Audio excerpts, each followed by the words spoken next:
In this video, I'll share the top 14 investing lessons I've learned from reading 66 books on money, investing, wealth, finance, and economics.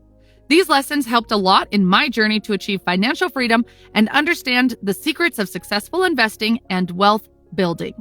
1. Where to invest your first $1,000. The best investment with the first $1,000 is not into the stock market, Bitcoin, gold, or real estate. In fact, stay away from these with your first $1,000. There's a better choice. Invest in learning a new skill. It will pay off way more. Think of it this way. Every person, including yourself, is like a company. Just like companies, people also have incomes and expenses. Just like company stocks, some people are constantly growing and some are dying. Let me ask you a question. If you were a stock, would you invest in yourself right now? We all want to invest in companies that are growing. How is it with you? Are you growing or dying?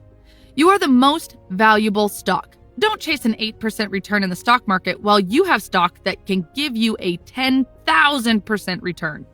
Investing in a skill doesn't have to be complex. Step 1, pick a high-paying skill that is in demand and also interests you, such as coding or selling. Step 2, buy books or courses from platforms like Udemy. Step 3, dedicate 20 minutes daily to study. Step 4, slowly apply what you learned in real life through freelancing jobs or internships. 2, why financial freedom should be your main investment goal, not getting rich. I once believed that I needed to get rich to be financially free, only to discover that actually it's the other way around. Financial freedom needs to come first, not getting rich. Financial freedom means you never have to work a single hour for the rest of your life because you have enough passive income to cover all your expenses. Once you're free and not forced to work, only then can you invest that free time in projects and businesses that will make you rich. Let me give you an example to make this clear. Imagine you have an apartment right in the heart of a costly city. You rent it and move to a much cheaper country. By renting out your apartment, you generate a passive income. This passive income can cover all your living expenses and make you financially free. And once you are free, you can focus on getting rich. Understanding the difference made me realize that what I need is financial freedom, and it's not hard to achieve. Suddenly, finances became more manageable because I had a smaller and more specific goal: generate enough passive income to cover my monthly expenses. To summarize, financial freedom frees you so you never have to work. Getting rich frees not just you, but even your grandchildren. Free yourself first. 3, to save or to invest. Which one is better to focus on first? I always believed that focusing on investing is more important than focusing on saving, but I was wrong. When starting, I spent hundreds of hours analyzing my investment decisions. Should I invest 70% in stocks and 30% in bonds? Should I invest in real estate? Despite overanalyzing my investments, I never spent time analyzing my spending. Every weekend, I would go out with friends and spend $100 on dinner and drinks. Think about how foolish this behavior was. With only $1,000, even a 10% annual return would have only earned me $100 in a year. Yet I regularly blew that amount in one day. By simply not going out for one night, I could have the same money. Now, let's compare this to someone with $10 million to invest. If they were to see just a 10% decline in their portfolio, they would lose $1 million. Can they save $1 million in a year? Highly unlikely. This is why someone with $10 million has to spend a lot more time thinking about their investment choices compared to someone with only $1,000. So here's the key takeaway. If you're starting out with a small sum of money, don't overanalyze your investments. Focus on saving and earning more. That's more effective. 4, I have very little income. How can I start investing? Saying, I will invest when I have more income is like an overweight person saying I will exercise when I lose all my extra weight. Most people believe that the secret to investing is finding new ways to increase income and then starting. Well, it isn't true. Simply look at your own life. Today, you're probably earning more than you were 5 years ago. Do you save and invest more now? Highly unlikely. Why is that? Well, because the more we make, the more we spend. How much you earn has little to do with whether you will invest or not. It's more about managing what you already have. This brings us to the main point, and it's this. You've got to accept the fact that regardless of the size of your income, you probably already make enough money to start investing. First of all, you don't need a lot to start. $3 a day can be enough. Second, if you look at your life, you will see that you are wasting $3 every day, whether it's eating out, cigarettes, or bottled water. You can start putting money aside for investing by eliminating one of these expenses.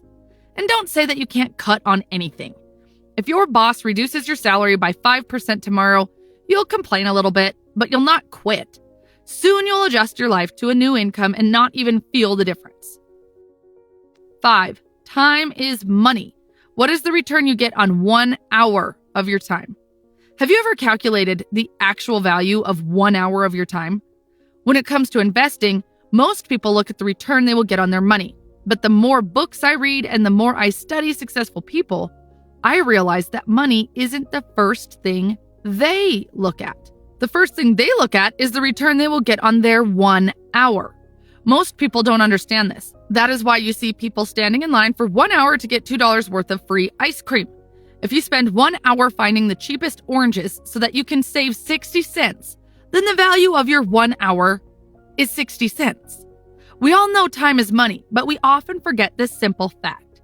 So the key lesson is this: don't just look at the money you will invest, but also the time.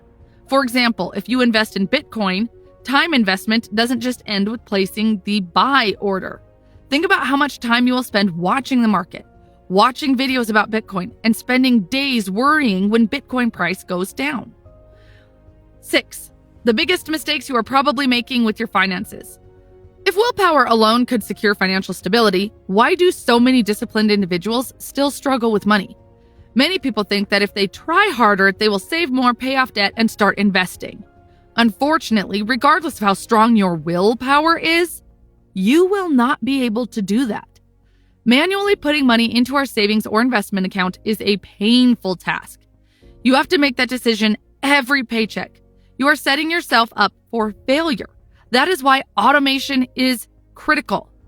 The beauty of automation is that you have to make a decision once, and then every month, money goes where it needs to go without you getting involved. The goal of automation is to leave no choice for your future self. When faced with more choices, most people respond similarly. They freeze and do nothing. As Barry Schwartz explained in his book, The Paradox of Choice, the more options we have, the less likely we will take action. So do your future self a favor and automate your investments and other financial decisions. 7. What will happen if you delay your investment plans? Waiting to invest is a greater risk than any market crash. Inaction is the real enemy of financial progress. Let me demonstrate it with an example. Let's say you start investing $100 a month when you are 25. You keep putting the same amount into your portfolio for 10 years until you are 35. At the age of 35, you stop. You simply let it grow until the age of 65. Your friend knows about your investment, but always postpones it. Finally, he starts to invest at the age of 35, precisely 10 years after you did. Just like you did, he also puts $100 a month into his portfolio. But compared to you, he does this until the age of 65. You only invested $100 a month for 10 years, but he did it for 30 years. So now the question is, at age 65, who has more money, you or your friend? It might be surprising, but the answer is you. Even though your friend invested 20 years longer than you did, simply starting early allowed you to have $50,000 more than him by age 65. So the conclusion is this: time and compounding interest are your best friends in long-term investing. Every year you postpone makes compounding harder to do its magic. 8. You can be wrong most of the time and still make a lot of money. When I first realized that some of the wealthiest people were wrong most of the time, my approach to investing in business completely changed. Heinz Bergeron came to be admired for his insight for investing in art, but the reality is that it was not pure insight. He simply bought large quantities of art, and a tiny portion of it turned out to be valuable art. This means that Bergeron was wrong most of the time. However, he managed to get it right. If you want to dive into the world of entrepreneurship and investment, you must understand that things comply with the 80-20 rule. Seasoned investors and large companies expect that 80% of their investment decisions will fail. Warren Buffett admitted that he owned shares in over 400 different companies in his lifetime, but the most significant gains came from only 10. So the lesson here is this: accept that not all your investment decisions will succeed, and it's completely okay.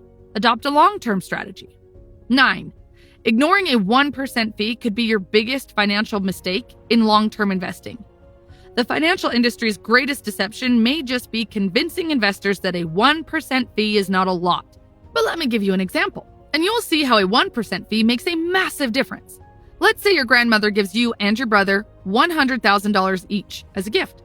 Both of you think you are young and don't need the money now, so you decide to invest it for long term. Your brother does good research and finds a company that charges a 1% fee and pays 11% interest. However, you don't research and invest with a company that charges a 2% fee and pays 11% interest. Let's fast forward to 30 years and see how the 1% difference in the fees impacts your earnings. After 30 years, your brother's total earnings will be around $1,744,000, but your overall earnings will be $1,326,000. As you can see, everything is the same. Only the 1% difference in the fees leads to $418,000 less earnings. In other words, you lose 23.9% of your earnings because of a 1% difference in fees. 10. Control your greed. If it sounds too good, it probably is.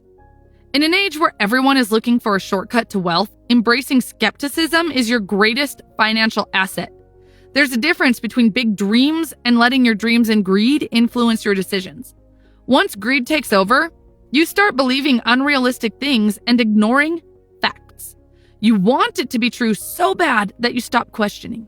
Crazier things have been accomplished before. But that does not mean you buy into a promise of someone offering you magical returns. That's a scam. If you study successful investors, you will see that they are very conservative with their investments.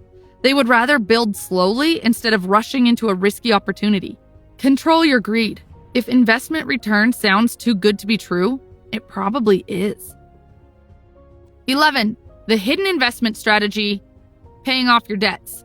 Have you ever considered that paying off your debt might be your most profitable investment decision? You can't imagine how often I see people with high interest debt looking for ways to invest. Here's the thing that many of us don't realize. Paying off a debt is like investing.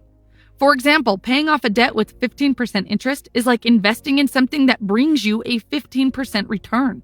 So if you have a debt, especially a high interest one, it might be wise to just pay it off first before you start thinking about investing. The reason many of us don't do it has something to do with money psychology. We have different boxes for different things. For example, we have a separate box for investment, a different one for paying off debt, and a different one for saving for vacation. We don't mix those boxes and treat them differently. This is why you see somebody getting excited because his Bitcoin investment is up $100 while he's losing $150 a month on loan interest payments. It makes no sense, but that is what we do. The intelligent thing is to remove those boxes and look at your finances overall. 12. The Elon Musk effect: misleading power of averages in investing. Suppose you and your two best friends are in a car. You make $10,000 a month, one of your friends makes $5,000, and the other one makes $15,000. That means that the average salary in the car is $10,000. Now suppose one of your friends gets out of the car and his friend, Elon Musk, gets in the car. What can you tell me about the average salary in the car? So the conclusion is this: be alert if all the numbers you get about the investment are averages. Depending on the size of the sample, it might mean nothing. 13. Why do all reputable financial experts advise investing in index funds? If you start reading stock market investing books, here is the one piece of advice you will get in almost 95% of them. Don't try to pick stocks or time the market. Invest in well-diversified index funds and keep doing it year after year, regardless of whether the market is up or down. The logic behind this advice is this: index funds are low cost, simple to use, well-diversified, and transparent. It totally made sense, but honestly, I had a hard time convincing myself to follow it until I read the following explanation. When you invest in an index fund, such as the Vanguard FTSE All World, which includes over 4,115 companies all over the globe, you are basically investing in humanity's future. You are simply saying, I believe after 10 or 20 years, humanity is going to be more developed than today. For example, in the 20th century, humanity faced not just one, but 2 world wars, a Cold War, and multiple market crashes. But despite all that, humanity kept going. This explanation made it so simple for me to decide and invest in index funds. If you're unsure, consider asking yourself the same question. 14. Don't take financial advice from people who don't eat what they are cooking. Here's a simple test. Whenever some expert tells you that this is the best product to invest in, always ask if he or she personally invests in it, if this is such a great opportunity. Often, you will find out that they are trying to sell you something they don't eat. The best investment opportunities don't require advertisement in a brochure. The best investment opportunities don't even leave the office room. It gets consumed internally. For example, when a real estate agent finds the best property, he doesn't advertise it on a website. If he can, he buys it himself or makes sure that it is purchased internally by his company or colleagues around him. The conclusion is this: be very careful with financial experts from whom you take advice. They work for a company and are paid by the company. So whose interest do you think they will put first? This is it for this video. Many of the tips we covered in this video come from the books I have summarized earlier on this channel. To see a list of books and their detailed summaries, check out the playlist you see on your screen. Thanks for watching.